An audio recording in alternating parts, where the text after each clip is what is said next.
ಭಗವದ್ಗೀತೆ ಅಧ್ಯಾಯ 2 ಸಾಂಖ್ಯಯೋಗ ಗೀತಾಸಾರ ಸಂಗ್ರಹ ಶ್ಲೋಕ 67 ಇಂದ್ರಿಯಾಣಾಂ ಹಿ ಚರತಾಂ ಯನ್ಮನೋನು ವಿಧೀಯತೆ ತದಸ್ಯ ಹರತಿ ಪ್ರಜ್ಞಾಂ ವಾಯುರ್ನಾವಮಿವಾಂಬಸಿ.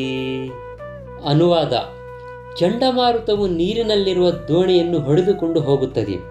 ಅದೇ ರೀತಿಯಲ್ಲಿ ಅಲೆದಾಡುವಂಥ ಇಂದ್ರಿಯಗಳಲ್ಲಿ ಒಂದರಲ್ಲಿ ಮನಸ್ಸನ್ನು ನೆಟ್ಟರೂ ಸಹ ಅದು ಮನುಷ್ಯನ ಬುದ್ಧಿಶಕ್ತಿಯನ್ನು ಅಪಹರಿಸಬಲ್ಲದು.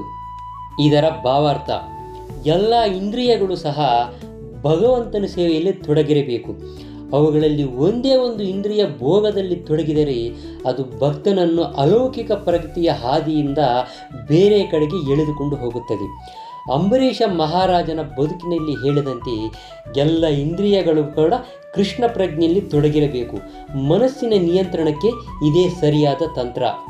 ಶ್ಲೋಕ 68 ತಸ್ಮಾದ್ ಯಸ್ಯ ಮಹಾಬಾಹೋ ನಿಗೃಹೀತಾನಿ ಸರ್ವಶಃ ಇಂದ್ರಿಯಾಣಿ ಇಂದ್ರಿಯಾರ್ಥೇಭ್ಯಸ್ತಸ್ಯ ಪ್ರಜ್ಞಾ ಪ್ರತಿಷ್ಠಿತ.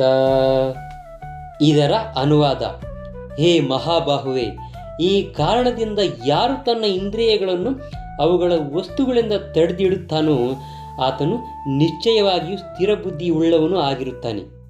ಇದರ ಭಾವಾರ್ಥ: ಇಂದ್ರಿಯ ಭೋಗಾಸಕ್ತಿಯ ಶಕ್ತಿಗಳನ್ನು ಕೃಷ್ಣ ಪ್ರಜ್ಞೆಯಿಂದ ಮಾತ್ರವೇ ಅಥವಾ ಎಲ್ಲ ಇಂದ್ರಿಯಗಳನ್ನು ಭಗವಂತನ ದಿವ್ಯ ಪ್ರೇಮದ ಸೇವೆಯಲ್ಲಿ ತೊಡಗಿಸುವುದರಿಂದ ಮಾತ್ರವೇ ಅವುಗಳನ್ನು ನಿಯಂತ್ರಣದಲ್ಲಿ ಇಡಲು ಸಾಧ್ಯವಾಗುತ್ತದೆ.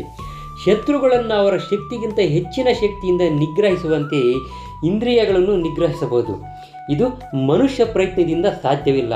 ಆದರೆ ಇಂದ್ರಿಯಗಳನ್ನು ಭಗವಂತನ ಸೇವೆಯಲ್ಲಿ ತೊಡಗಿಸುವುದರಿಂದ ಮಾತ್ರ ಸಾಧ್ಯವಾಗುತ್ತದೆ. ಕೃಷ್ಣ ಪ್ರಜ್ಞೆಯಿಂದ ಮಾತ್ರವೇ ಮನುಷ್ಯನು ಸ್ಥಿತಪ್ರಜ್ಞನಾಗುತ್ತಾನೆ. ಈ ಕಲೆಯನ್ನು ಒಬ್ಬ ನಿಜವಾದ ಗುರುವಿನ ಮಾರ್ಗದರ್ಶನದಲ್ಲಿ ಮಾತ್ರ ಅಭ್ಯಾಸ ಮಾಡಬಹುದು. ಇದನ್ನು ಅರಿತವನಿಗೆ ಸಾಧಕ ಅಥವಾ ಮುಕ್ತಿಗೆ ಯೋಗ್ಯನಾದವನು ಎಂದು ಕರೆಯಲಾಗುತ್ತದೆ. ಶ್ಲೋಕ 69 ಯಾ ನಿಶಾ ಸರ್ವಭೂತಾನಾಂ ತಸ್ಯಾಂ ಜಾಗರ್ತಿ ಸಂಯಮಿ ಯಸ್ಯಾಂ ಜಾಗೃತಿ ಭೂತಾನಿ ಸಾ ನಿಶಾ ಪಶ್ಯತೋ ಮುನೇಹ. ಅನುವಾದ: ಎಲ್ಲ ಪ್ರಾಣಿಗಳಿಗೆ ರಾತ್ರಿಯಾದಾಗ ಜಿತೇಂದ್ರಿಯನಿಗೆ ಎಚ್ಚರವಾಗಿರುವ ಕಾಲ, ಎಲ್ಲ ಪ್ರಾಣಿಗಳಿಗೆ ಎಚ್ಚೆತ್ತಿರುವ ಕಾಲವಾದಾಗ ಅಂತರ್ಯ ಪರೀಕ್ಷೆಯನ್ನು ಮಾಡಿಕೊಳ್ಳುವ ಮುನಿಗೆ ರಾತ್ರಿಯಾಗುತ್ತದೆ. ಇದರ ಭಾವಾರ್ಥ: ಬುದ್ಧಿವಂತರಲ್ಲಿ 2 ವರ್ಗಗಳು. ಒಂದು ವರ್ಗದವರು ಇಂದ್ರಿಯ ತೃಪ್ತಿಗಾಗಿ ಮಾಡುವ ಐಹಿಕ ಚಟುವಟಿಕೆಗಳಲ್ಲಿ ಬುದ್ಧಿವಂತರು. ಇನ್ನೊಂದು ವರ್ಗದವರು ಅಂತರ್ಯ ಪರೀಕ್ಷೆ ಮಾಡಿಕೊಳ್ಳುವವರು ಮತ್ತು ಆತ್ಮ ಸಾಕ್ಷಾತ್ಕಾರದ ಕೃಷಿಯಲ್ಲಿ ತೊಡಗಿದವರು. ಆಂತರ್ಯ ಪರೀಕ್ಷೆ ಮಾಡಿಕೊಳ್ಳುವ ಅಥವಾ ಚಿಂತನಶೀಲ ಮನುಷ್ಯನ ಚಟುವಟಿಕೆಗಳು ಐಹಿಕ ವಿಷಯಗಳಲ್ಲಿ ಮುಳುಗಿರುವವರಿಗೆ ರಾತ್ರಿ ಇದ್ದಂತೆ. ಆತ್ಮ ಸಾಕ್ಷಾತ್ಕಾರ ಕುರಿತು ತಮ್ಮ ಅಜ್ಞಾನದಿಂದ ಇಂತಹ ರಾತ್ರಿಯಲ್ಲಿ ಪ್ರಾಪಂಚಿಕ ಮನೋಧರ್ಮದವರು ನಿದ್ರೆ ಮಾಡುತ್ತಿರುತ್ತಾರೆ. ಪ್ರಾಪಂಚಿಕ ಮನೋಧರ್ಮದವರ ರಾತ್ರಿಯಲ್ಲಿ ಆತ್ಮ ಪರೀಕ್ಷೆ ಮಾಡಿಕೊಳ್ಳುವ ಋಷಿಯು ಜಾಗೃತನಾಗಿ ಇರುತ್ತಾನೆ. ಆಧ್ಯಾತ್ಮಿಕ ಸಂಸ್ಕೃತಿಯ ಕ್ರಮವಾದ ಪ್ರಗತಿಯಲ್ಲಿ ಋಷಿಗೆ ದಿವ್ಯಾನಂದವಾಗುತ್ತದೆ. ಆದರೆ ಪ್ರಾಪಂಚಿಕ ಚಟುವಟಿಕೆಗಳ ಮನುಷ್ಯನು ಆತ್ಮ ಸಾಕ್ಷಾತ್ಕಾರದ ವಿಷಯದಲ್ಲಿ ನಿದ್ರಾವಶನಾಗಿದ್ದು ಬಗೆ ಬಗೆಯ ಇಂದ್ರಿಯ ಸುಖಗಳ ಕನಸನ್ನು ಕಾಣುತ್ತಾನೆ. ತನ್ನ ನಿದ್ರಾವ್ಯವಸ್ಥೆಯಲ್ಲಿ ಒಮ್ಮೊಮ್ಮೆ ಸುಖ ಪಡುತ್ತಾನೆ, ಒಮ್ಮೊಮ್ಮೆ ದುಃಖ ಪಡುತ್ತಾನೆ.